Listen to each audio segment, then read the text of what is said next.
Why did Jesus die for sin? Because God said clearly, you disobey me, you die. Like here, you have a troll here who's saying with man. See, these Muslims give a bad name to Christians. He says, when you sin, break my command, you die. Okay. But God's love for mankind is so great that when he gives his word, he doesn't break it.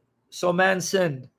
So now either God gives man the punishment he deserves, they all die, or God, in his love for man, can forgive. But here's the thing. Even if he forgives, a debt is still owed. Here's my point. I was saying earlier, if you smash my car, just give you a very bad example. I have to give you example, even an analogy. You smash my car and you beg me to forgive you because you can't afford it. I forgive you. So you're forgiven, but my car is still smashed. It's still going to cost me to fix it. Right?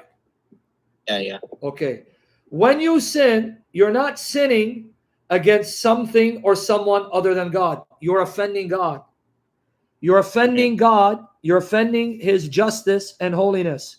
So God is showing you, look, even though I am holy and just, I am also loving and merciful. And I want to forgive you. But I don't want you to think forgiveness is cheap.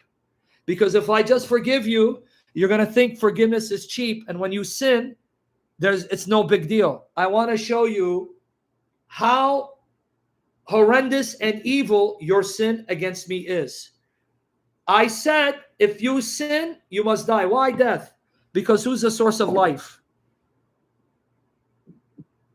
Who is life? God, right? Yeah. When you disobey God, you can't remain in his presence, right? Yeah. But if you're not in his presence, that means you're not in the presence of life. So if there's no life, what does that mean? Absent life, what do you have? No life, what do you have? No life, what do you have, Shah?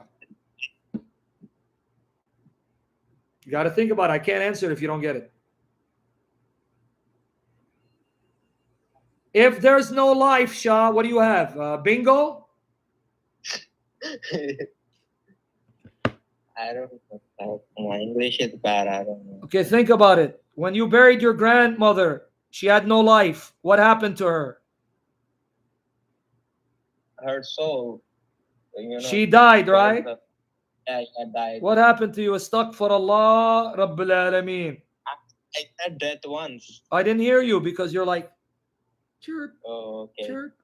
Okay, so if there's no life, what do you have in absence of life? Death, right? Death. God is life. When you sin is disobeying God. God does not allow the disobedient to be in his presence. But if you're not in his presence, that means you're not in the presence of life. That means now you're present in death. Okay, now I understand that. So what's the point? God's point is, to sin is to offend me. To offend me means you can't dwell in my presence. If you can't dwell in my presence, that means you won't be present in life because I am life. But when you disobey me, you can't dwell in my presence. That means you can't dwell in the presence of life. That means now you'll be present in death. But I love you too much to allow you to remain in death. Therefore, you have offended me.